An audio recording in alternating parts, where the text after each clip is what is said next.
Today we're going to go through 3 reasons why your kicks are not improving. But before we do that, for those of you guys who don't know, I have an online kicking course, and if I could grab your attention for just a few minutes, it gives you a step-by-step guide to how to achieve better basic to intermediate kicks. So it will take you from a complete beginner who knows nothing to a fantastic intermediate student. It's going to give you all the steps.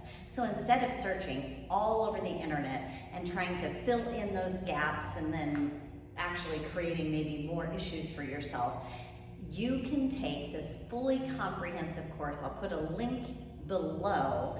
Go ahead and check it out. Lessons 1 to 10 are completely free. So here we go. 3 reasons why your kicks are not improving. Number 1 is you have no balance. I'm not talking about you don't have the ability to balance on one leg. I'm talking about an understanding of the concept of how balance works. So let's take a look at a bow. If I have a stick and I'm looking for the balance point of this stick, I hold it down here. It's really heavy on the side. It's going to be very challenging to balance because all the weight is over at one side. Now, if I counterbalance it and I put weight over here, then it's much, much easier to balance this bow. Or if I find the center of it, I can balance it on my finger. That's an understanding of how balance works. Now let's look at a different object. I have a broom. A broom has a lot more weight on one side. So obviously, I'm going to find its balance point in a completely different place. And I actually have to compensate for this extra weight. It also creates a perpendicular situation similar to that of when you're throwing your kick, where your body weight is over here and your legs hanging out over here, and you have to figure out how to counterbalance that weight. So let's talk about some basic errors in balance and how to correct them really simply.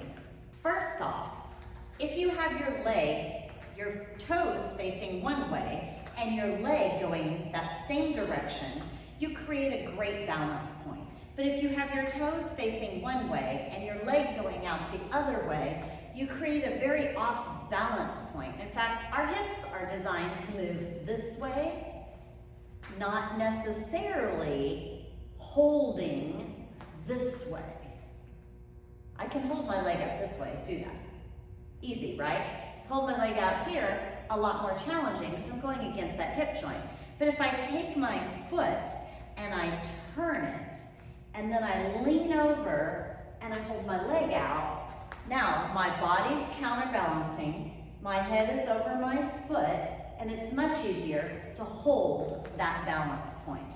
So you want to make sure that your toes and your kick are going either the same direction or the exact polar opposites. Think back to the bow. You're creating that straight line so it's easy to balance.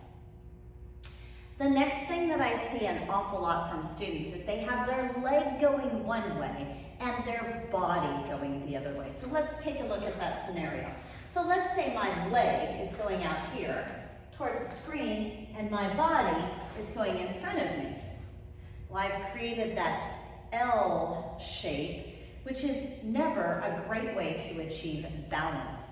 If your leg and a kick is going one way, your body should go that opposite way. As soon as I leaned back, I lost my balance. As soon as I lean forward, I can lose my balance, or I take away some of the power and the energy of that kick. Tip number 2, not focusing on fundamentals or skipping technical exercises. Focusing on your fundamentals is just like anything else in life. So it's going to be a challenge to solve more complex algebra equations if you don't know how to add and subtract. You need those fundamentals to be able to accomplish higher level skills. What are some of the technical exercises that you should definitely focus on? The first one is slow kicking. Every kick has a certain amount of steps, right? You have your chamber. You have your kick and you have your recoil. You have your foot position and your pivot.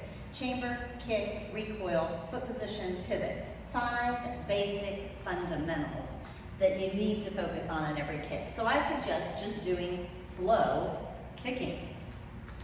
Take it slow. 1, 2, 3, 4, 5.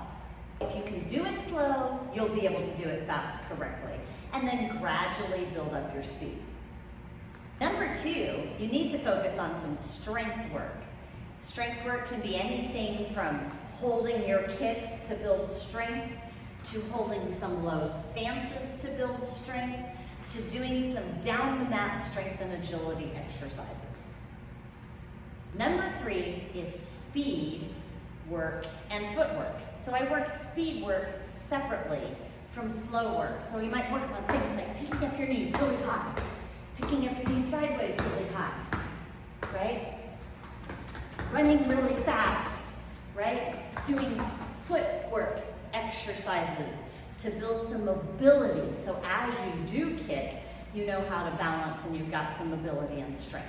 Number 3 is practice. You have to practice. It is better to practice 15 minutes every day than an hour and a half twice a week. 15 minutes gives you enough time to really focus on one main fundamental skill without getting too tired. If you work out for an hour and a half, about 30 minutes, 35 minutes into that workout, you'll feel some fatigue in your body. And that's when students start cheating. And then you gain bad habits. So really, it'll almost make you worse practicing for an hour and a half at a time than practicing 15 minutes consistently every day.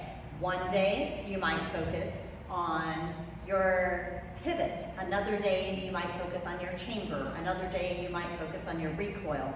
So the last thing in practicing you have to remember is I always see students focus on too many things at a time. Just focus on one thing for that day, or maybe one thing for 5 minutes and a second thing for 10 minutes. So there you go. 3 reasons why your kicks are not improving